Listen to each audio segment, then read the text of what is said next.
Hello everyone, আমি দিব্যেন্দু রয়েছি আপনাদের সাথে বঙ্গকথা চ্যানেলে। আপনাদের সবাইকে স্বাগত জানাই। আজ আপনি শুনবেন তিনি তার কলমে, একটি তারানাথ তান্ত্রিকের ফ্যান ফিকশন, তারানাথ তান্ত্রিক ও শ্মশান যক্ষিণীর সংঘাত। গল্পে তারানাথ তান্ত্রিকের চরিত্রে আমি দিব্যেন্দু। শুরু হচ্ছে তারানাথ তান্ত্রিক ও শ্মশান যক্ষিণীর সংঘাত।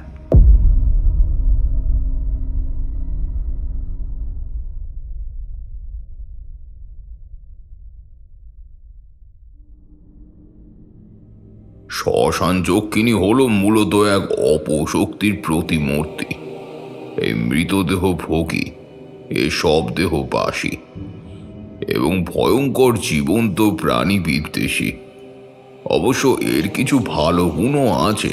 তা হলো যার প্রতি সদয় হয় সেই ব্যক্তি মারণ রোগ, ঘোরতর ফাড়া অথবা বিষধর সর্পের ছোবল থেকে সর্বদা রক্ষা পায়।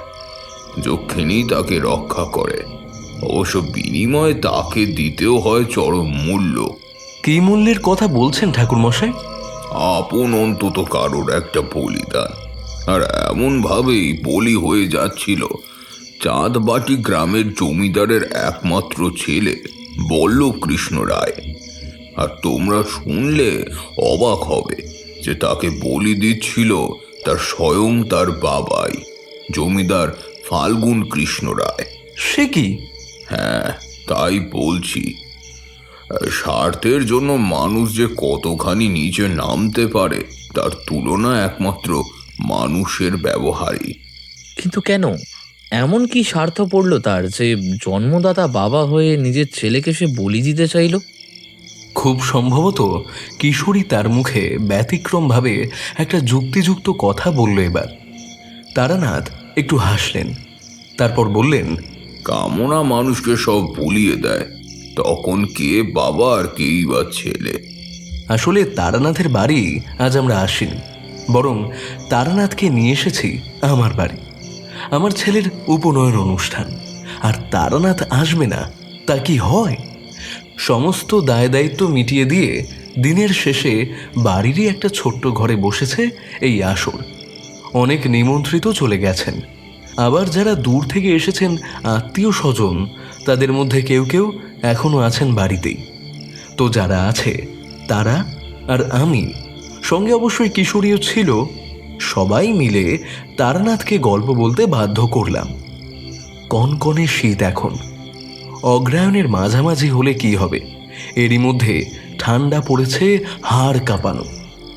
আর এমন সময় আমার বাড়ির চাকর বলরাম থালায় ভরা চায়ের কাপ নামিয়ে গেল তক্তপোষের মাঝখানে। তখন তা থেকে ধোঁয়া উঠছে। বলরাম চা রেখে সিঙ্গারা আনতে গিয়েছিল। পিতলের রেকাবি ভরা গরম সিঙ্গারা নিয়ে এসে ঘরে ঢুকতেই তারানাথ বললেন, রক্ষা করো বাপু, দুপুরে যা গুরুপাক ভোজন হয়েছে তাই এখন হজম হয়নি। এর উপর আর আমি কিছু খেতে পারবো না। না না, তা কি করে হয়? আপনাকে তো খেতেই হবে।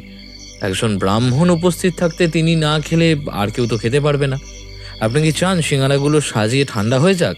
ঠিক কথা কিশোরী, তুমি ঠিকই বলেছ, বললেন আমারই এক মামা বাবু। এবার আমি বললাম, ঠাকুরমশাই, এই সিঙ্গারা মুখে দিলেই মিলিয়ে যাবে, আপনি বুঝতেই পারবেন না। গোবিন্দ ময়রার ভাজা সিঙ্গারা, বুঝলেন? তাছাড়া আজ আমার ছেলের জীবনের একটা বিশেষ দিন, আপনি মুখে না দিলে আমার ছেলেটার যে অমঙ্গল হবে। ওর কথা ভেবে একটু খান। ছেলেকে বড় ভালোবাসো না বিভূতি? গম্ভীর গলায় হঠাৎই বললেন তারানাথ। আমি মাথা নেড়ে সম্মতি জানিয়ে বললাম, হ্যাঁ, নিজের ছেলেকে কে না ভালোবাসে? বাবা মা মাত্রই সন্তানের ভালো চায়, এই আবার নতুন কথা কি? না, কথাটা তো নতুন নয়, তবে মাঝে মাঝে এই বোধটা লুপ্ত হয়ে যায় কোনো কোনো জন্মদাতার মস্তিষ্কে। আচ্ছা দাও দেখি, তোমাদের গোবিন্দ কেমন ভাজে দেখি। এই তো, এই নিন, বলে আমারই এক খুড়তুতো ভাই রেকাবি এগিয়ে দিল তারানাথের দিকে। সিঙ্গারায় মুখ দিয়ে তারানাথও তৃপ্তি পেলেন, কিন্তু ততক্ষণে কিশোরী অতৃপ্তিতে ভুগতে শুরু করেছে। নাও, তোমরাও এবার চা খাও, সব যে ঠান্ডা হয়ে যাবে। তা নিচ্ছি, কিন্তু ওই যে সব বুদ্ধিভ্রষ্ট বাবার গল্পটা আরম্ভ করুন তো। আমাদের আসর তো ঠান্ডা হয়ে আছে, তা একটু গরম করুন। তারানাথ তান্ত্রিকের সাথে আমাদের সম্পর্ক কেমন তা জানতে আর পরিচিত মহলে কারোরই বাকি নেই। বিচিত্র কাহিনীর ভাণ্ডার সে। তার মুখে শুনে আসা অনেক কাহিনী আমাদের মুখ থেকেও অনেকের কানে গেছে, কিন্তু তা হলো ঘোল। আর আজ হাতের কাছে খাঁটি দুধের পাত্র পেয়ে কেউ কি সহজে ছাড়ে? ঠিক কথা ঠাকুরমশাই, আপনার গল্পের গল্প অনেক শুনেছি, এবার আপনার মুখ থেকে ঘটনাটা শুনতে চাই। আরে কি বিপদ, নেমন্তন্ন বাড়িতে এসেও আমায় বক বক করতে হবে। এই জন্যই বুঝি আমায় বিকেলে ফিরতে দিলে না বিভূতি। সে বিভূতির সঙ্গে আপনি পরে বোঝাপড়া করবেন। আমরা সবাই আজকে আপনাকে পেয়েছি, কাল আবার যে যার বাড়ির পথে ফিরে যাব, তাই এই সন্ধ্যাটা আপনাকে সার্থক করতেই হবে। হ্যাঁ হ্যাঁ, নিন, শুরু করুন।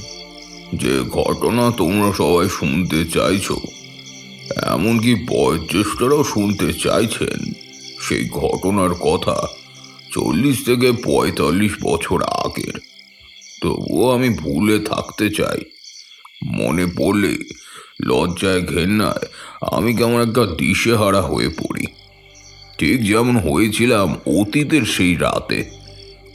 হুগলি জেলার এক সমৃদ্ধ গ্রাম, নাম চাঁদবাটি।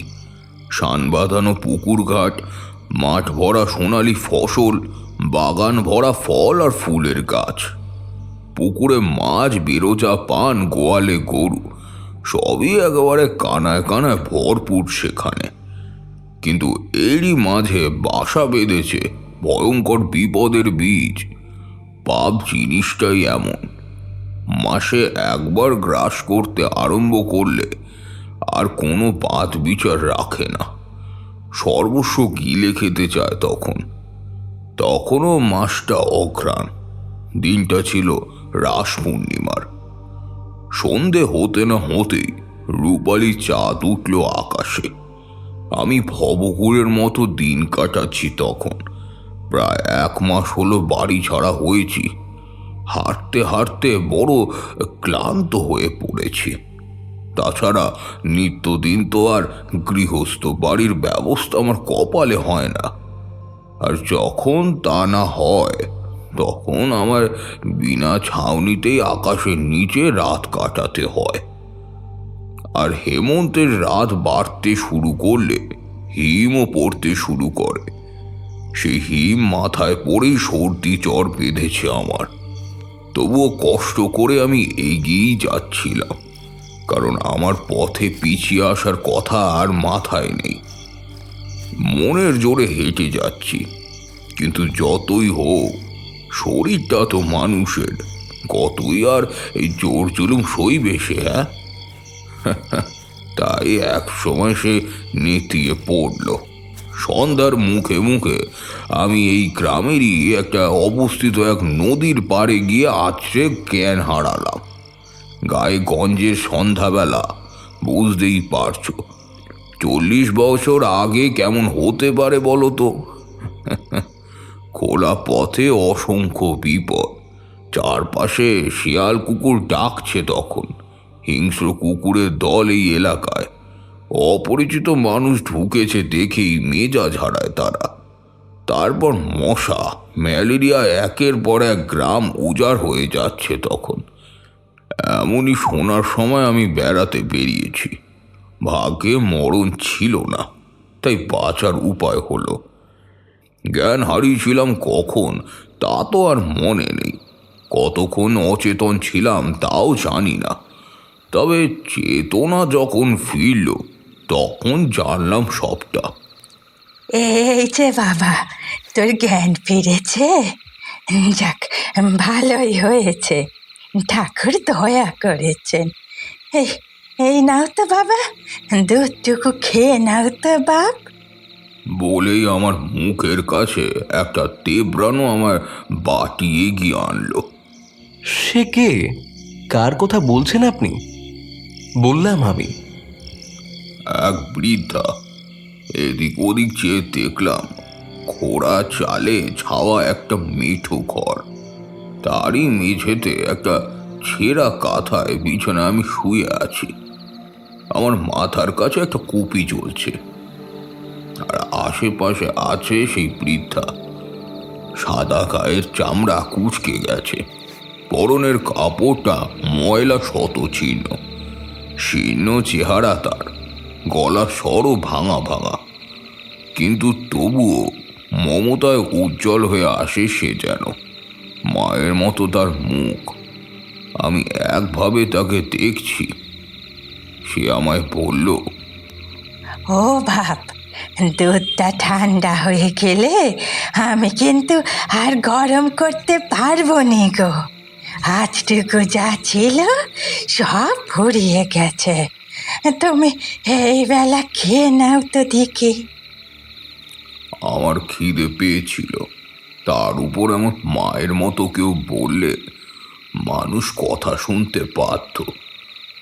ঢোক ঢোক করে আমি প্রায় ঠান্ডা হতে বসা দুধটা খেয়ে নিলাম, তারপর একটু উঠে বসলাম। শরীর গতিক ভালো লাগছে বাবা? তুমি কে মা? আর আমি বা এখানে কি করে এলাম? সে বড় শক্ত কথা। তুমি হঠাৎ নদীর পাড়ে এসে অজ্ঞান হয়ে পড়লে। আমি ছাড়া সেটায় আর কেউ ছিল নিকো। তারপর যে কি কষ্টে তোমায় হেতায় এনেছি সে শুধু আমি জানি। ভাগ্যে তখন ওখান দিয়ে নকুল যাচ্ছিল। নকুলকে? ও তো আমার জ্ঞাতি দেওর পোগো, ভিন গায়ে কাজে যায়। তখন সে ঘরে ফিরে আসছিল। আমি তাকেই ডেকে বললুম তোমায় ঘরে নিয়ে যেতে।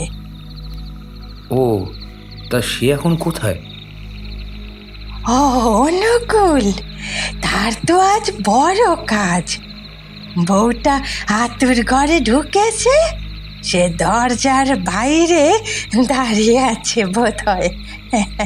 7 বছর বিয়ের পর এই সবে বাড়িতে ধাই এলো। এখন আর তাকে পাবে নে। ও, তা মা, তুমি এখানে বুঝি একা থাকো? একলা? হ্যাঁ বাবা, তা একলাই বটে। সেই মানুষটা তো কবেই চলে গেছে। আর আমার বুকের ধন, চোখের মনি, বিজলিও আমার কাছে নেই। এখন একলাই থাকি। জম যেদিন নেবে সেই দিনই চলে যাব। বিজলি কি মা? আর অমন করে সন্ধ্যাবেলা নদীর ধারেই বা কি করতে গিয়েছিলে? আমি তো রোজই ওখানে যাই, সন্ধেবেলা যাই। আমার বিজলিটা যদি আসে তবে দুটো কথা বলে, তাই বসে থাকি। বিজলি সন্ধেবেলা আসবে? সে কোথায় গেছে?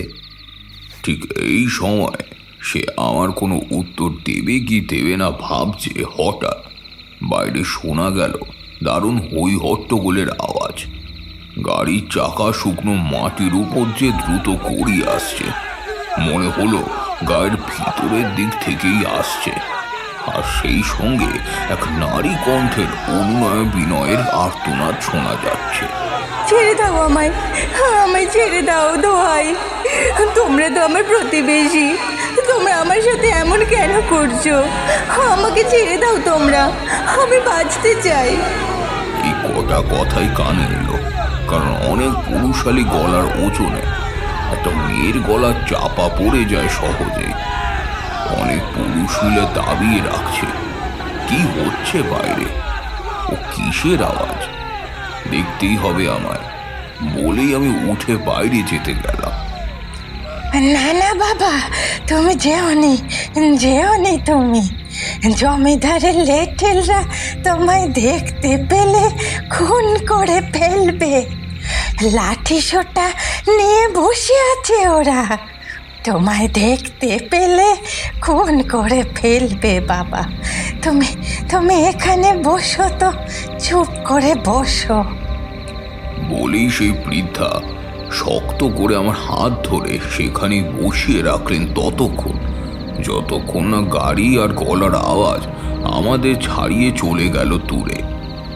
কিন্তু আমি শান্ত হলাম না, বললাম, এসবের মানে কি মা? এই মেয়েটাকে সবাই কোথায় নিয়ে যাচ্ছে? শ্মশানে। শ্মশানে? কিন্তু কেন? সে তো আমিও জানি না, শুধু এটুকুই জানি যে আবার কোনো মায়ের কোল খালি করে মেয়েটাকে মারতে ওরা নিয়ে গেল, আমার বিজলির মতো। বিজলির মতো মানে? মাগো, আমায় তুমি একটু খোলসা করে সব বলো না, কি হয়েছে তোমার মেয়ের সাথে? আর আর এইসব আমি কি শুনলাম? বলবো বলবো, তোমায় সব বলবো, কিন্তু বললি যদি তুমি ওদের বলে দাও। এইসব কথা গায়ের বাইরের কেউ জানে নে, জমিদারের হুকুম কিনা কেউ যদি জানতে পারে, তবে যে জানাবে তার গলা কেটে নেবে জমিদার। আমাকে তো ওরা মেরেই ফেলবে বাবা, তখন আমি বিজলির জন্য অপেক্ষা করব কি করে? এই অবস্থাতেও বুঝতে পারলাম বৃদ্ধার মাথাটা ঠিক নেই। নয়তো সে যা বলছে তাতে মনে হয় যে বিজলি আর বেঁচে নেই এখন, অথচ তার সঙ্গে কথা বলার জন্য অপেক্ষা করবে বলে মা নিজে মরতে চায় না। আমি বললাম, আমি কাউকে বলবো না, তুমি আমায় সব বলো। বলো না মা, দেখো আমি ব্রাহ্মণ, এই পৈতেতে হাত দিয়ে আমি কথা দিচ্ছি তোমার কোনো ক্ষতি হবে না। আমায় বলো, সব বলো। আজ 15 দিন হলো এইরকম হচ্ছে। আমি জমিদার বাড়ির গোয়ালিনি। অনেক দিন সেই বিয়ে হয়ে এই গ্রামে আসা থেকেই ও বাড়ির গরুর দুধ দই। মানুষটাও অকালে চলে গেছে, বিজলিকে নিয়ে একাই ছিলাম। মেয়েটা আমার ডাগর হয়েছে, এবার একটা বিয়ে থা দেব, কিন্তু তা তো আর হলো না। গেল সপ্তাহে দুপুরবেলা আমার বাড়িতে একদল লেঠেল এলো। হে কি, তোমরা তোমরা আমার ঘরে এসেছো কেন? এনে গুনো দেখ, জমিদার মশাই তোকে টাকা দিয়েছেন। ও বাবা, এই যে অনেক টাকা, আমি এত টাকা নিয়ে কি করব? কি আবার করবি? বুড়ি বয়সে বসে বসে খাবি? এখন সর সর সর, মুখের সামনে থেকে সর। ও কি, তোমরা তোমরা আমার বিজলিকে নিয়ে চলে যাচ্ছ যে কেন? ওকে আমরা নিয়ে যাবো তাই। আমার মেয়েকে ছেড়ে দাও, ছেড়ে দাও, আমার মেয়েকে নিয়ে যেও না। কিন্তু আমার কথা কেউ শোনে না। অনেকেই এসেছিল, একরতি মেয়েটা পারবে কেন তাদের সাথে? তারা গায়ের জোরে জোর করে গরুর গাড়িতে নিয়ে তুলল, তারপর জমিদার বাড়ির দিকে গেল। না না, দাঁড়াও দাঁড়াও, আমার মেয়েকে ছেড়ে দাও। মেয়েটা তখনও কাঁদছে, আমিও তাদের পিছন পিছন ছুটলাম, কিন্তু বাড়িতে ঢোকার আগে সিংহ দরজা বন্ধ হয়ে গেল। আমি দরজার বাইরে বসে আছি। দুপুর গড়িয়ে বিকেল হলো, তারপর সন্ধে। কত ডেকেছি, কত কেঁদেছি, কেউ দর খোলেনি গো। কিন্তু সন্ধ্যাবেলা হঠাৎ দরজাখানা খুলে গেল।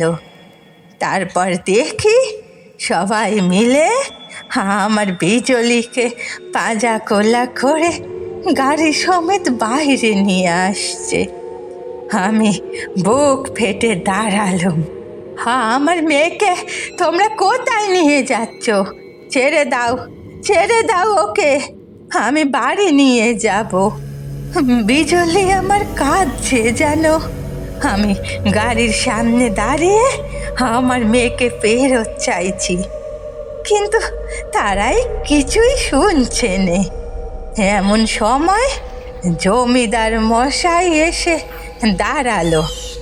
লেঠেলদের তিনি বললেন, বিলম্ব হয়ে যাচ্ছে, কি করছিস তোরা? যা, তাড়াতাড়ি যা। আজ্ঞে কর্তামশাই, এই বুড়ি মেয়ে মানুষটা পথ আগলে দাঁড়িয়ে কেমন করে যাই বলুন তো? ওর ওপর দিয়ে চলে যা। শয়তানি টাকা নিয়েছে, আবার এত ভরম কিসের? হ্যাঁ, আপনি কেন টাকা দিয়েছেন আমায়? আমি তো টাকা চাইনি, ও টাকা আমি নিইওনি। ও আমার ঘরেই পড়ে আছে। আমি টাকা নিয়ে আসছি, আপনি আমার মেয়েটাকে ছাড়ুন। ও আর তোর মেয়ে নেই, ও এখন আমার বাঁধি, আর আমি ওকে নিবেদন করব তার কাছে। তুই বাঁধা দিতে এলে নিজেও কিন্তু মরবি। এই বুড়িটাকে সরিয়ে তোরা তাড়াতাড়ি যা, তারপর সদর দরজা বন্ধ করে দে। এ কথা বলে তিনি ভিতরে চলে গেলেন। এইদিকে গাড়োয়ান আমার ওপর দিয়েই গাড়ি চালাবে বলে এগিয়ে আসছে। আমি সরে গেলুম, গাড়ির পাশাপাশি ছুটতে শুরু করলুম আবার, কিন্তু শেষ অবধি যেতে পারিনি। কে আমার মাথায় যেন বাড়ি মেরে আমায় অজ্ঞান করে দিল। সারা রাত পড়েছিলুম। পরদিন সকালে গায়ের লোকজন আমায় ডাকাডাকি করে জ্ঞান ফেরালো। ও কুন্দ, দেখবে চলো তোমার বিজলির কি হয়েছে। বিজলি কোথায়? বিজলি কোথায়? তাদের সঙ্গে গিয়ে দেখি নদীর জলে ভেসে উঠেছে আমার মেয়েটার মরা। সে কি দৃশ্য কোনো মতে একটু বোঝা যায়, নয়তো সারা গায়ে মাংস নেই, হাড় বেরিয়ে পড়েছে। কে ওকে মারলো অমন করে? আমি ছোট লোক, জমিদার বাবু আমায় মেরে তাড়িয়ে দিল। সেই থেকে ওই নদীর পাড়েই বসে থাকি। যদি সে এসে দুটো কথা বলে আমার সাথে, তার কাছে আমায় নিয়ে যায়, কিন্তু সে আসে না, আসে না। আচ্ছা মা, আজকের এই মেয়েটিকে নিয়ে যাওয়া নিয়ে এমন কবার হলো? 3 বার হলো।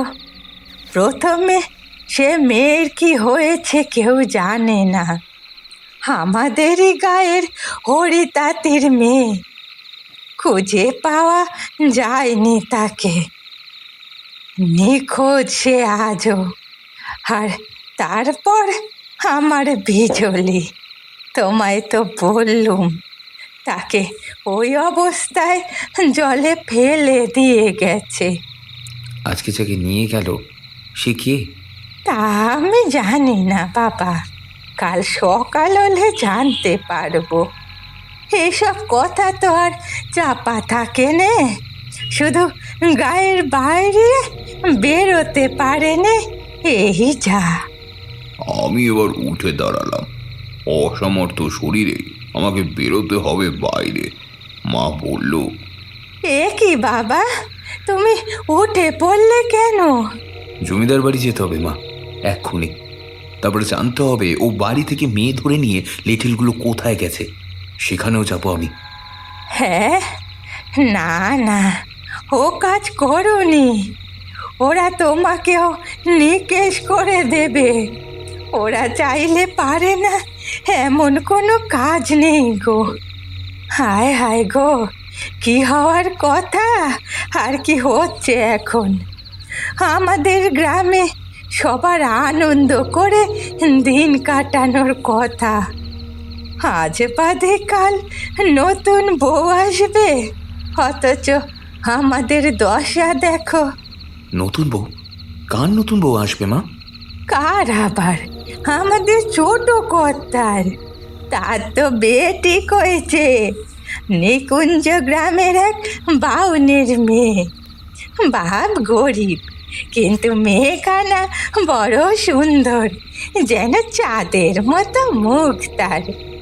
ঘটক বউয়ের মুখে শুনেছি, তা সেই রূপের জোরেই তো জমিদার বাড়ির বউ হয়ে আসবে।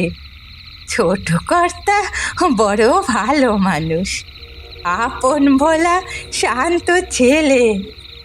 গিন্নিমা তো আজ 20 বছর হলো পকাঘাতে বিছানায় পড়ে আছেন। এর মধ্যে সুযোগ পেয়ে জমিদার মশাই যা খুশি তাই করছে। আমার তো ভয় হয় নতুন বউটাকে নিয়ে। ও মানুষের যা স্বভাব চরিত্রের। এসব তুমি কি বলছো মা? ঠিকই বলছি বাবা, জমিদার মশাই চরিত্রের ভালো নয়। আর হ্যাঁ, বছর 20 আগে তখন ছোট কর্তা 1 বছরের, সে কি কাণ্ড হলো। বোনটাকে তুলে আনলো বলেই ভাইটা মরল। তাকে তো এই জমিদার মশাই লেঠেল লাগিয়ে শ্মশানের মাটিতে জ্যান্ত পুঁতে দিয়েছে। কাক পক্ষীও জানতে পারেনি কো, শুধু আমরা জানি, যারা ওই জমিদার বাড়ির ঝি চাকর। মহিলার কথা শুনতে শুনতে আমি যেন একটার পর একটা দরজা খুলে নরকে প্রবেশ করছি। জমিদার এত খারাপ?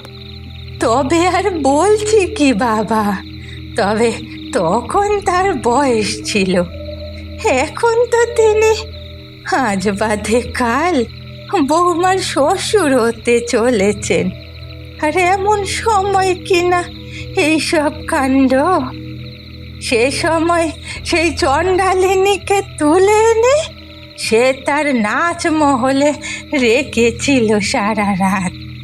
তারপর সকাল হতে তাকে তাড়িয়ে দিয়েছিল সেখান থেকে।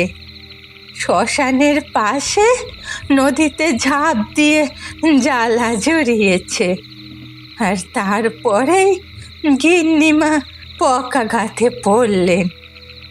এরপর একরকম ভালোই ছিল সব।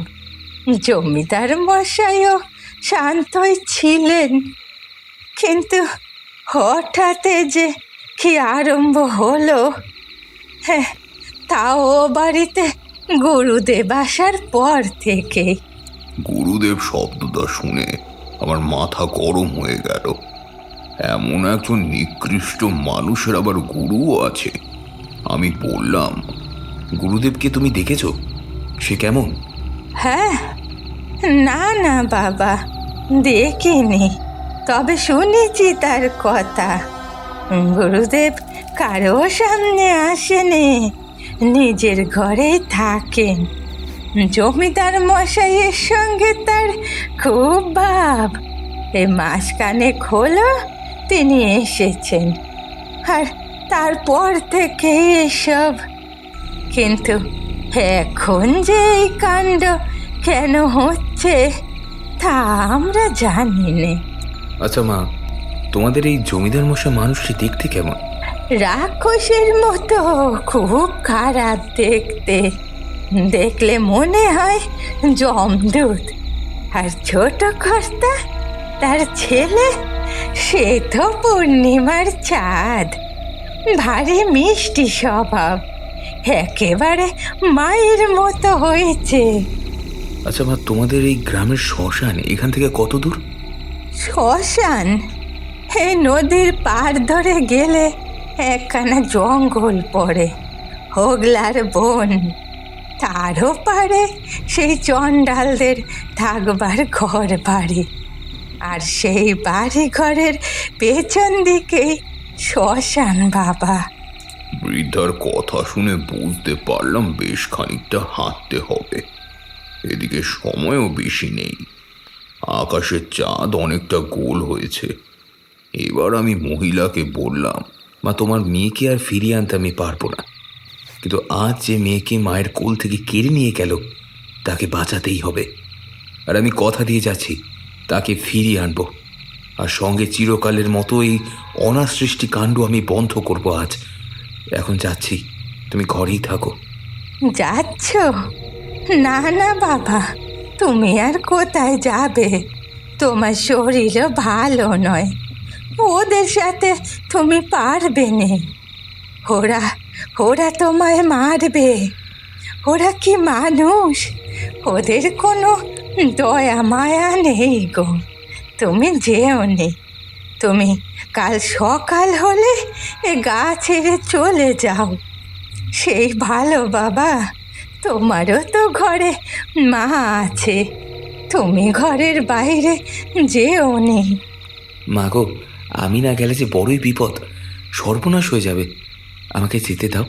তোমায় তো বলেছি আমি ফিরে আসব, আমার ক্ষতি করার সাধ্য নেই ওদের। বলেই আমি ঘরের বাইরে বেরিয়ে পড়লাম। মহিলা বাধা দিচ্ছিল, কিন্তু শেষ অবধি আর পারলেন না।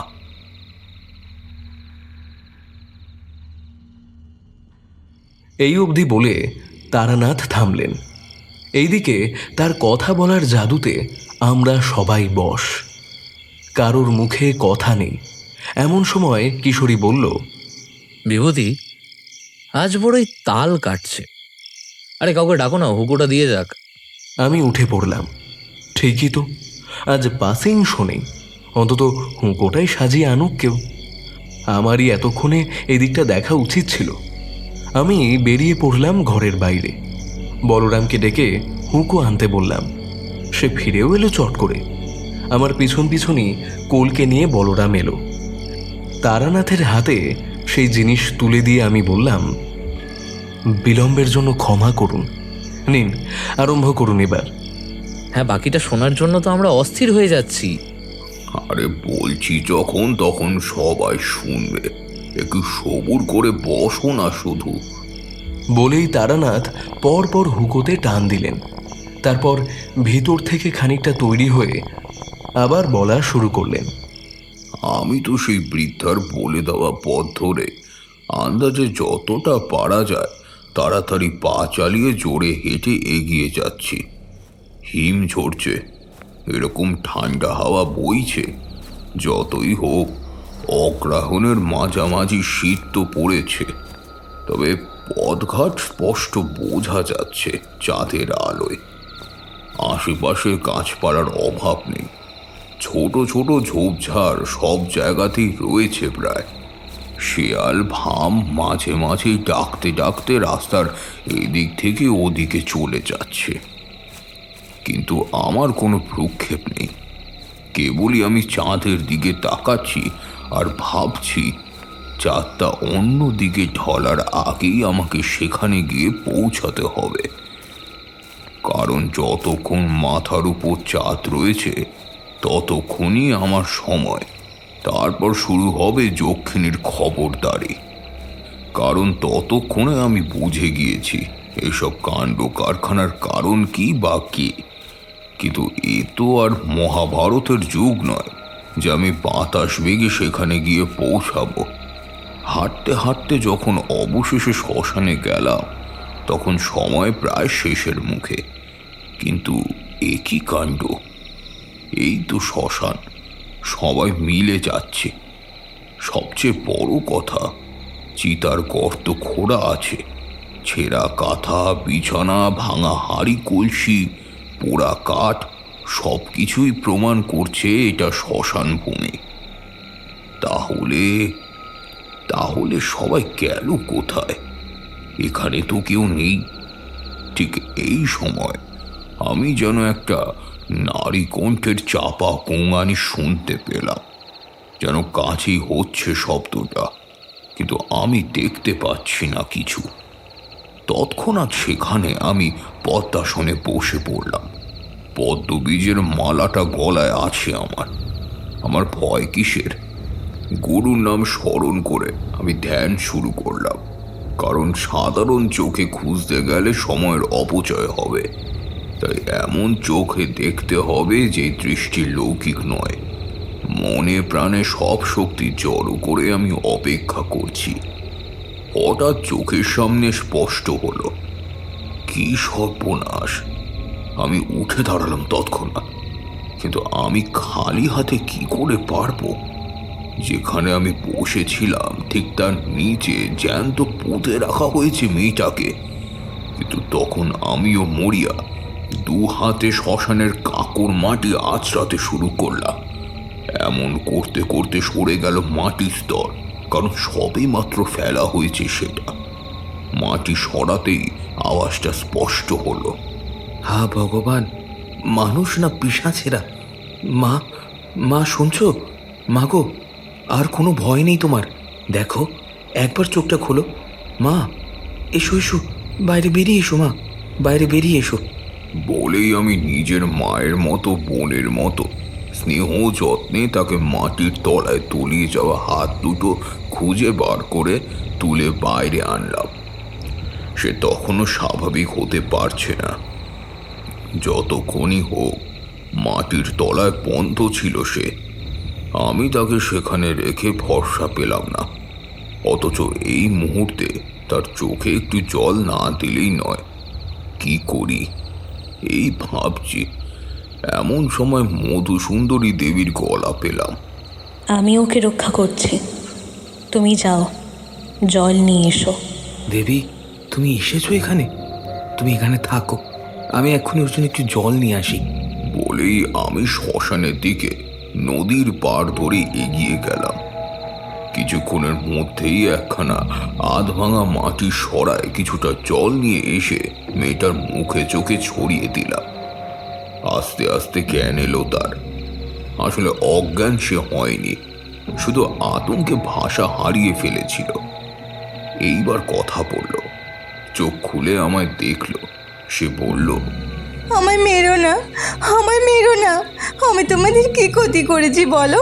আমায় ছেড়ে দাও, আমায় ছেড়ে দাও। হ্যাঁ মা, হ্যাঁ, তুমি তোমার বাড়ি ফিরে যাবে, আমি নিয়ে যাব। কিন্তু কিন্তু এখন এখন তুমি আমার কথা শোনো। কে তুমি?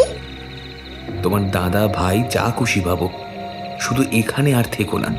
এসো, এসো আমার সঙ্গে। সে আর কোনো প্রশ্ন করল না। কি জানি, হয়তো বুঝতে পেরেছে আমি মানুষটা তার খারাপ করব না।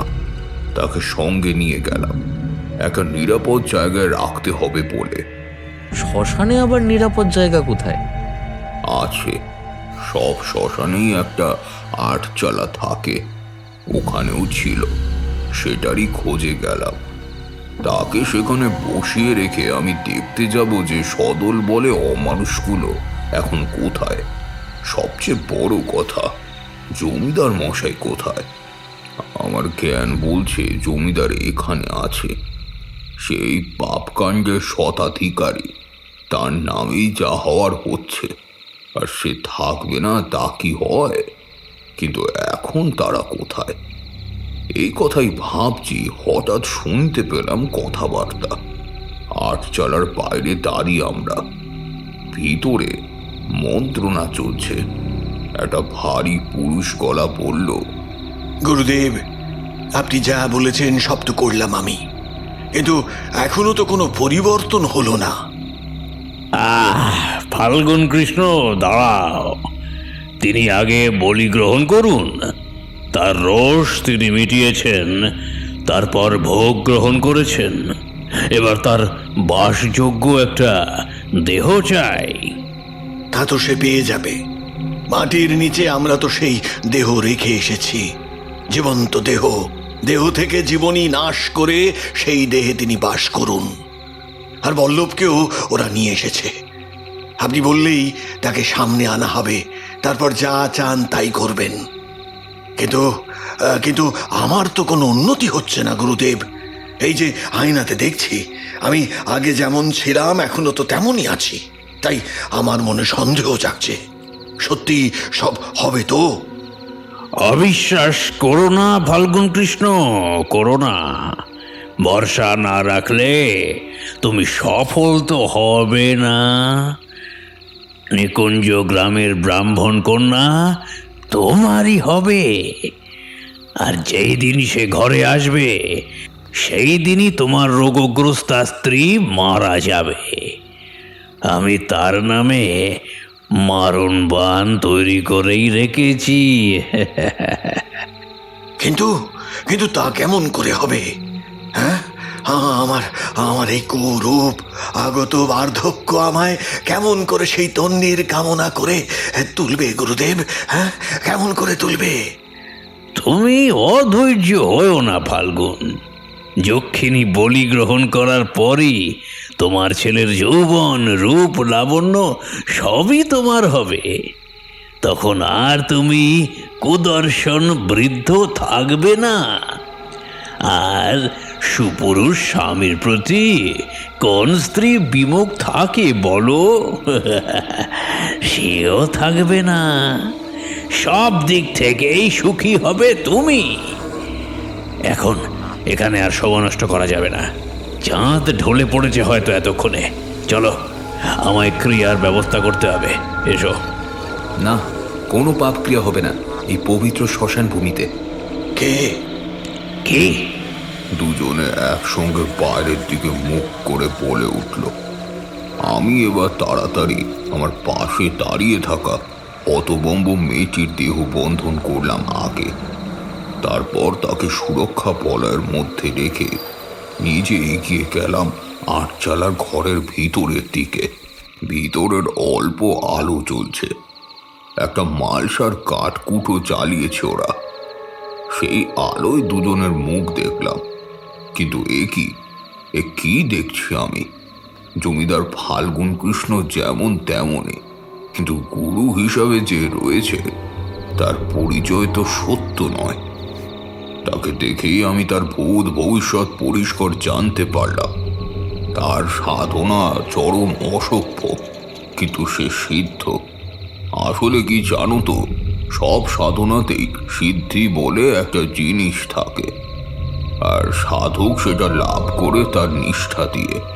আর এই ক্ষেত্রে কিঙ্করও তাই করেছে, কিন্তু সে জিততে পারবে না। হ্যাঁ, আমি মানছি প্রতিশোধ নেওয়ার অধিকার আছে তার উপরেও অবিচার হয়েছিল একদিন, কিন্তু তাই বলে এভাবে বল্লভ কৃষ্ণের কি দোষ? আর সেই মেয়েটি যেই বাড়িতে বউ হয়ে আসতে চলেছে, ছি ছি ছি ছি। আমার ইচ্ছে হলো সেখানে ফাল্গুন কৃষ্ণ রায়কে জীবন্ত সমাধিতে, কিন্তু আমি কিছু করার আগেই গুরু সেজে বসে থাকা ওই পাপ সাধক আমায় বলল, এই কে তুই? কেন এসেছিস এখানে? জানিস তুই কোথায় এসেছিস? আমার জানা বা না জানার কথা তোমার না জানলেও চলবে, কিন্তু তুমি যে আসলে কে সে কথা কি জানিয়েছো এই অমানুষ পশুর অধম লোকটাকে? কে? আমাকে আমাকে এত বড় বড় কথা বলছিস? কে? কে তুই? জানিস আমি এই গ্রামের জমিদার? হ্যাঁ জানি, আর সেই সঙ্গে আপনি যে একটা অমানুষ এটাও জানি। ছেলের ভাবি বউ তো কন্যা সমা, আর আপনি কি না? ছি ছি ছি। আপনার কি দুর্গতি হবে তা হওয়ার আগে আপনি বুঝতে পারছেন না, কিন্তু এখনো সময় আছে। ভগবানের শরণাপন্ন হন। গুরুদেব, এসব কি বলছে? হ্যাঁ, এত কথা এ জানলো কি করে? তা তুমি জানো ভালো করে? হ্যাঁ, নিশ্চয়ই তুমি 5 কান করেছো কথাগুলো। না না না না, আপনি বিশ্বাস করুন, এই কথা আমি কাউকে বলিনি। আমি জানি আপনি বারণ করেছিলেন। তাছাড়া এইসব কথা কি সবাইকে বলতে আছে গুরুদেব? আপনি আমার প্রতি বিমুখ হবেন না। আপনি আমার প্রতি বিমুখ হবেন না। ও আপনার গুরু? আপনি অন্ধ, নয়তো দেখতে পেতেন সবই। ও আসলেই যে কে তাও জানতে পারতেন। কে ও? আরে ওই তো সেই লোক যার বোনকে চরম লাঞ্ছনা করেছিল জমিদার ফাল্গুন কৃষ্ণ 20 বছর আগে। কিন্তু সেই লোককে তো পুঁতে দিয়েছিল মাটিতে। কিন্তু সে মরেনি। আমি তার মুখ দেখেই জানতে পেরেছি সব। কি হয়েছিল জানো? মাটির তলায় এমন করে জীবনটা শেষ হয়ে গেল। বোনটাকে ওরা কত অপমান করলো, কিন্তু আমি কিছুই করতে পারলাম না। ভগবান না হোক, শয়তানও যদি আমার কথা শুনতো, তবে আমি তার কাছেই প্রাণ বিক্রি করে প্রতিশোধ নিতাম, প্রতিশোধ। তুমি যা বললে তাই করবে, প্রতিজ্ঞা করো। কে? আমি শয়তানের দূত। ভগবান তোমায় দেখেননি, কিন্তু শয়তান দেখেছে। তুমি যদি তোমার প্রাণ শয়তানের কাছে বাধা রাখো, তাহলে যা চাও তাই পাবে, যত চাও তত পাবে। শুধু একটা কথা, তুমি আজ থেকে অন্ধকারের মানুষ হলে আলোর সাথে কোনো সম্পর্ক থাকবে না তোমার। দিনের আলো গায়ে লাগলে বিরূপ হবেন শয়তান। আমি রাজি। আমায় শুধু শক্তি দাও, যাতে আমি সেই পশুটার সর্বনাশ করতে পারি। তাই হবে। তারপর নিশ্চয়ই শয়তানের শক্তি পেয়ে মাটির নিচ থেকে উপরে উঠে আসে সেই চণ্ডাল। কি জানো, মানুষের জীবে সরস্বতী বাস করে। কখন যে কোন কথা কিভাবে সত্যি হয় তা কেউ জানে না। ওর ক্ষেত্রেও তাই হয়েছিল, তবে ব্যাপারটা শুভ না হয়ে অশুভ হয়ে গেছে। না না না না না, তুই আমাদের পথে বাধা হয়ে দাঁড়াতে পারিস না। আমি এক্ষুনি তোকে। বলেই গুরুরূপী চণ্ডাল শয়তান মন্ত্র উচ্চারণ করতে শুরু করলো। আমায় উদ্দেশ্য করে ওখানে স্তব্ধ করে দেওয়ার চেষ্টা করলো, কিন্তু ততক্ষণে আমার পদ্মবীজের মালা দুটি বিচ্ছুরণ করতে শুরু করেছে। দুই শক্তির মধ্যে চলছে চরম সংঘাত। ওদিকে না দেখলেও আমি জানি চাঁদ ঢলে গেছে, মাথার উপর থেকে সরে গেছে সে। তার মানে এক্ষুনি যক্ষিণী আসবে। সময়টা কেমন তা বুঝে দেখো।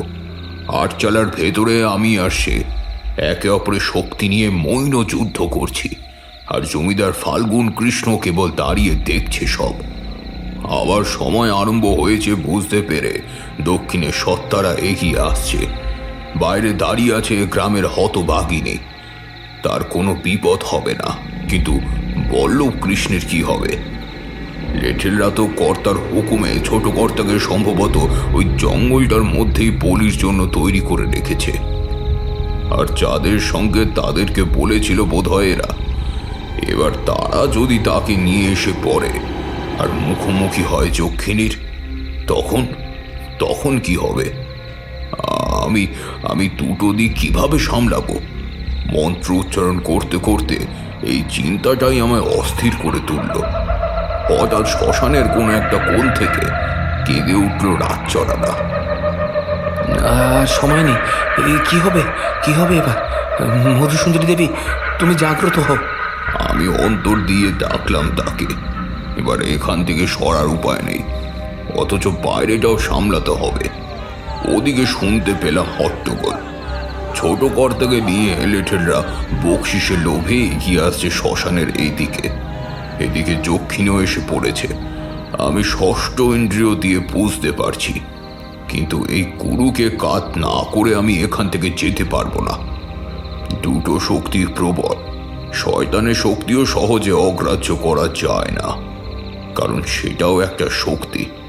আমি বাধ্য হয়ে সেখানে দাঁড়িয়ে একভাবে মন্ত্র পাঠ করছি। ওদিকে সমস্ত শ্মশান জুড়ে অতৃপ্ত দূষিত আত্মারা দাপাদাপি শুরু করলো। জঘন্য বিভৎস পচা কলা গন্ধ ভেসে আসছে বাতাস থেকে। কবে তারা সব অপঘাতে মারা দুষ্ট আত্মা ভরাকারী গলিত শব্দে সারি হয়ে উঠে আসছে মাটির নিচ থেকে। নদীর জলে ছলাৎ ছলাৎ শব্দ হলো। জলে ডুবে মরেছে যারা, তারা আসছে ওখান থেকেই। জঙ্গলের ভিতরে একটা ঝোড়ো হাওয়া উঠল। হঠাৎ যত পেঁচা বাদুড়ের দল মহা উল্লাসে জঙ্গল থেকে ক্রমশ এদিকেই উড়ে আসছে। শিয়ালের দল যোগ দিল এবার। সবই শুনছি আর বুঝতে পারছি এসবের মাঝখানে লেঠেলরা বল্লভ কৃষ্ণকে নিয়ে এসেছে। আর যক্ষিণী? বলল কিশোরী। গলা শুকিয়ে গেছে তার। যক্ষিণী এক পা করে এগিয়ে আসছে আমাদের দিকে। কিন্তু আপনি যে বললেন সে আজ বলি নেবে বলে এসেছে, আর তার বলি তো বাইরে, মানে লেঠেলদের কাছে। তাহলে যক্ষিণী আপনাদের দিকে কেন যাচ্ছে? আরে যক্ষিণী বলি নেবে কি করে? তাকে তো এখনো তা চিনিয়ে দেওয়া হয়নি। সে কাজটা করার আগেই তো আমি ভণ্ড গুরুর কাজ সাজিততে ব্যাঘাত ঘটিয়েছি। তাই যক্ষিণী আসছে গুরুর কাছে, কারণ সে তো শুধু তাকেই চেনে। তাই তার সাথেই বোঝাপড়া করতে আসছে সে। সময়ের দাম সময়ের চেয়েও দামি। এক চুল ভুল বা দেরি হলে যাতা হয়ে যেতে পারে এসব ব্যাপারে। তারপর আর কি, আমি যেমন মন্ত্র পড়ছিলাম তেমনই পড়ছি, কিন্তু গুরু থামালো হঠাৎই। যক্ষিণী থামালো তাকে। আগেই তোমাকে বলেছি, যক্ষিণী পাশ করবার মতো একটা দেহ তখনও পায়নি। প্রথম শিকার সে নিশ্চিহ্ন করে দিয়েছে, তার উপর বিদ্বেষ প্রকাশ করে। আর দ্বিতীয় শিকার সে ভক্ষণ করেছে বিদেহী সত্তাতে। কিন্তু তৃতীয় শিকার মুখে এসেও পেটে যায়নি তার। ফলে সে এখনো কোনো শবদেহ পায়নি। যথার্থই রীতি পালন করে তাকে উৎসর্গ না করা হলে যক্ষিণী কিছুই নিতে পারে না। আর এই উৎসর্গকারী হলো এখানে গুরুত্বপূর্ণ। যক্ষিণীর যত লেনদেন সব তার সঙ্গে। এখন গুরু বিবাকে পড়ায় যক্ষিণীও অন্ধ হয়ে রয়েছেন।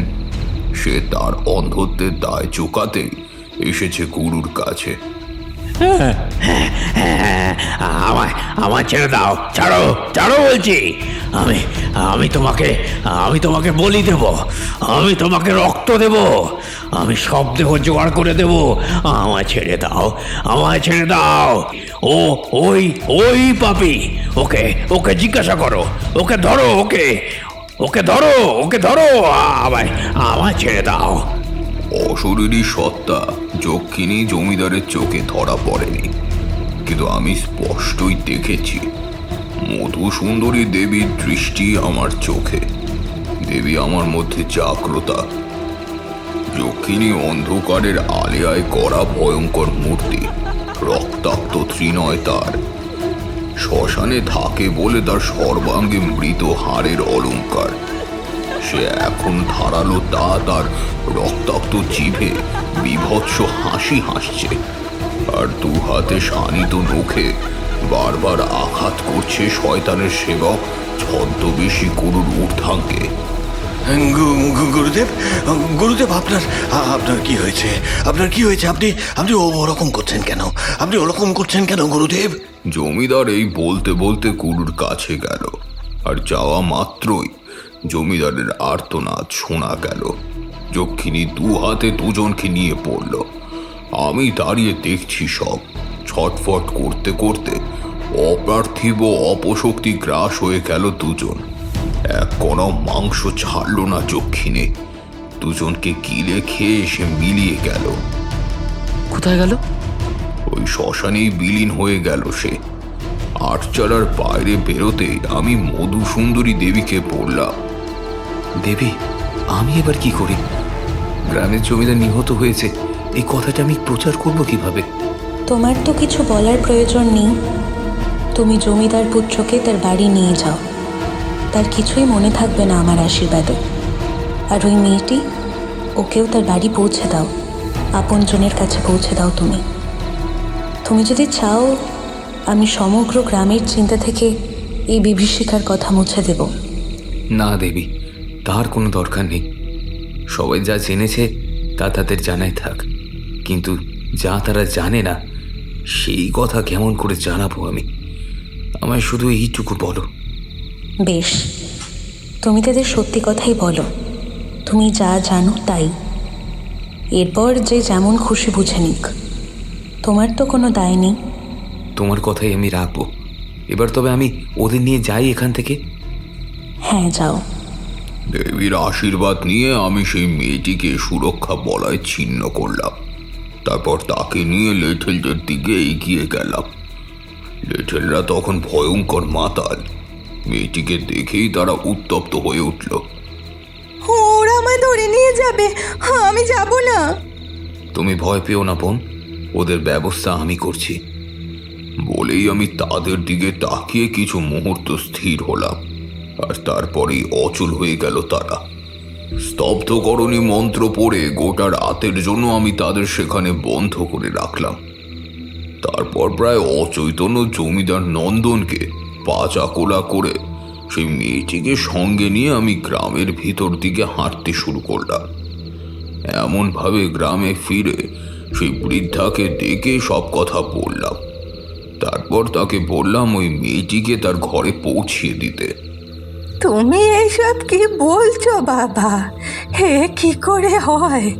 হে তো আমাদের রামু কুমারের ছোট মেয়ে। হ্যাঁ মা, তোমাকে ওরা... হ্যাঁ মাসি, ওরা আমায় আজ দুপুরে ধরে নিয়ে গিয়েছিল। অনেক টাকা দিয়ে গেছে বাড়িতে, কেউ কিচ্ছু করতে পারেনি। তারপরে আমাকে আমি বুঝতে পেরেছি মা। চলো তোমাকে তোমার ঘরে দিয়ে আসি। বাপ মায়ের মনে কত ব্যথা। কর্তা মানুষের মুখের ওপর কিছুই বলতে পারেনি, কিন্তু তাদের প্রাণ কাঁদছে আমি জানি। চলো আমি তোমাকে নিয়ে যাচ্ছি, তুমি তোমার ঘরে ফিরে চলো। দাঁড়াও মা, আমিও যাব। একের বাড়ি পৌঁছে দিতে হবে তো। ও বাবা, হে তো ছোট কর্তা, অমন ধারা হয়ে আছে কেন? সব তোমায় পরে বলবো, এখন সময় নেই, চলো। বলেই আমরা সবাই পথে নামলাম। একই পথে দুজনের বাড়ি।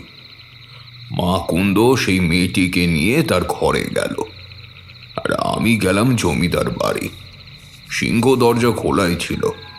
আজকে রাতের ব্যাপারে চাকর বকরকে হুকুম দেওয়া ছিল বোধ হয়, কিন্তু তারা জমিদারকে ফিরতে না দেখে আমায় দেখে খুব অবাক হলো। একজন আমায় বলল, কি চান?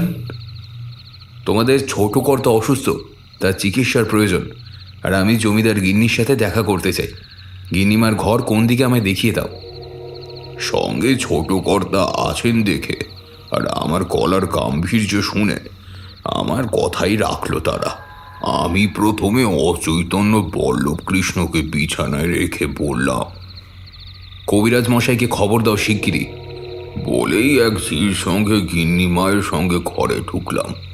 তারপর পক্ষাঘাতগ্রস্তা সেই মহিলাকে আঁকা কোরা খুলে বললাম সব। তিনি সব শুনে নিজের কপালে আঘাত করলেন। তারপর চোখের জলে বললেন, আমি তবে বিধবা হলাম।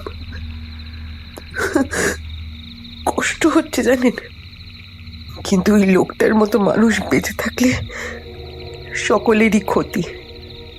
তাই একরকম ভালোই হলো।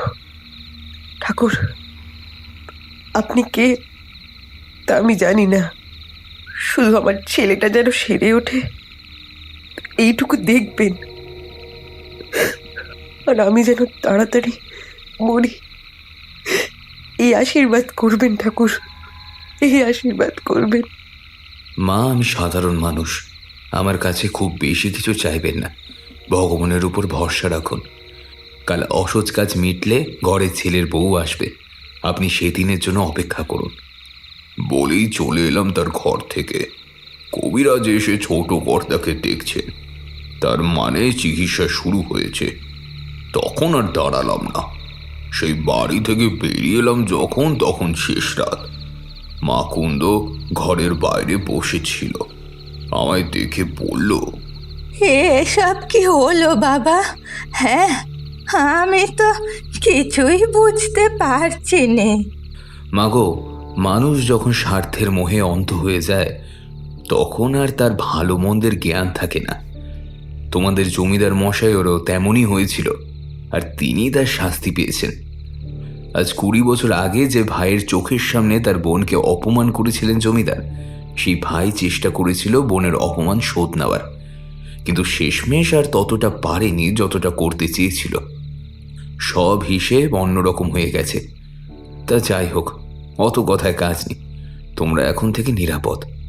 1 বছর পর নতুন বউ গ্রামে এলে সবাই মিলে খুব আমোদ করো। আর হ্যাঁ, বিজলির নামে আমি নিজে মুক্তিযজ্ঞ করব পূর্ণ গঙ্গার তীরে বসে। তার আত্মা শান্তি পাবে। তুমি আর তার জন্য কেঁদো না। এবার আমি যাই মা, ভোর হয়ে আসছে। এসো বাবা, এ জীবনে তো আর দেখা হবে না, তবে পরের জন্মে যদি আবার আসি তখন যেন তোমায় ছেলের মতো দেখতে পাই। আমি একটু হেসে চলে এলাম সেখান থেকে। কিন্তু আমরা তো এখনো ঠিক বুঝতে পারলাম না। না বোঝার মতো তো কিছু নেই, সবই তো বললাম। জমিদার ফাল্গুন কৃষ্ণের চরিত্র শুদ্ধ ছিল না।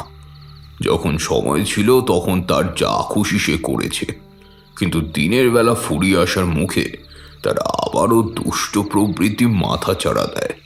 সম্ভবত ছেলের জন্য বধূ পছন্দ করতে গিয়ে তিনি আসক্ত হয়ে পড়েন, আর তখনই বাদশাতে তার বয়সও কুড়ুবে। জমিদার যখন লোভে আর অক্ষমতায় জেরবার হয়ে যাচ্ছে, তখনই তার কাছে আসে ছদ্মবেশী এই গুরু, যে আসলে চণ্ডাল কিঙ্কর। তাকে দেখেই আমি তার নাম জানতে পেরেছি। কিন্তু কেমন করে এলো সে? আর এলো যখন, এত বছর পর কেন? এত বছর হয়তো সে একটার পর একটা স্তর অতিক্রম করে অবশেষে সাধনায় সিদ্ধি পেয়েছে, আর সময় হয়েছে বলেই সে এসেছিল। আরে বাবা, সব কিছুরই তো একটা নির্দিষ্ট সময় আছে নাকি? সোজাসুজি তো ফাল্গুন কৃষ্ণের উপর শোধ নিতে চায়নি কিঙ্কর। জমিদারের মনের তোলাচল সে নিজের বিদ্যা দ্বারায় জানতে পেরেছিল অনেক দূর থেকে, আর যখনই সেটা জানলো তখন কাছে এলো। তারপর গুরু শিষ্য সম্পর্ক হলো, দুজনের মধ্যে সন্ধি হলো এই রকম। গুরু শিষ্যকে সব দেবে, এমনকি অপ্রাকৃত রূপ ও যৌবন পাবে ফাল্গুন, কিন্তু বিনিময়ে তাকে দিতে হবে নিজের সন্তানের বলি। বলা বাহুল্য, জমিদার অত্যন্ত আত্মকেন্দ্রিক ব্যক্তি ছিল। সেই প্রস্তাবেই রাজি হয়। কিঙ্করও খুশি হয় এই ব্যবস্থায়, কারণ সে এমনই চেয়েছিল। আচ্ছা ধরুন, যদি সব ওদের ইচ্ছে মতোই হতো, তাহলে কি এই ফাগুন কৃষ্ণ রায় তার ছেলের রূপ, লাবণ্য, বয়স এইসব পেত? এও কি হয়? দেখো, হয় না এমন কিছু পৃথিবীতে নেই। এমনও হতে পারে, তবে আমার মনে হয় এই ক্ষেত্রে তা হতো না, বরং সর্বনাশী হতো জমিদারের। কারণ কিঙ্কর তাই করতে এসেছিল। আসলে জমিদারকে ঠকিয়ে তার বংশকে নির্বংশ করে প্রতিশোধ নিতেই চেয়েছিল সে, আর আমার বিশ্বাস সে তাই করতো শেষ অবধি। কিন্তু ঘটনাচক্রে তাদের আর কারোরই কিছু করা হলো না। সত্যি বলতে যা আমি খুব একটা কিছু করেছি তা নয়, কেবল সঠিক সময় সেখানে গিয়ে পড়া ছাড়া। তবু শুভ শক্তির চালনায় ভগবানের ইচ্ছায় কিছু না করলেও অদ্ভুতভাবে দোষীরা শাস্তি পেয়েছে, নির্দোষরা মুক্তি পেয়েছে, আর আমার সঙ্গে হওয়া আগেই মিটে গেছে শ্মশানের যক্ষিণীর সংঘাত। এই অবধি বলার পর তারানাথ একটু থামলেন। ঠিক এই সময় কিশোরী নাক উঁচু করে ঘন ঘন গন্ধ নিতে নিতে বলে উঠল, আহা, কেবল শীতের রাতে গরম লুচির সঙ্গে ফুলকপির তরকারি, আর অপেক্ষা করা যাচ্ছে না যে। কথাটা মিথ্যে নয়। রান্নাঘরে বোধহয় জোড়া উনুনে পাশাপাশি লুচি ভাজা আর কড়াই ভরা আলু ফুলকপির তরকারির রাঁধার কাজ একই সঙ্গে চলছে।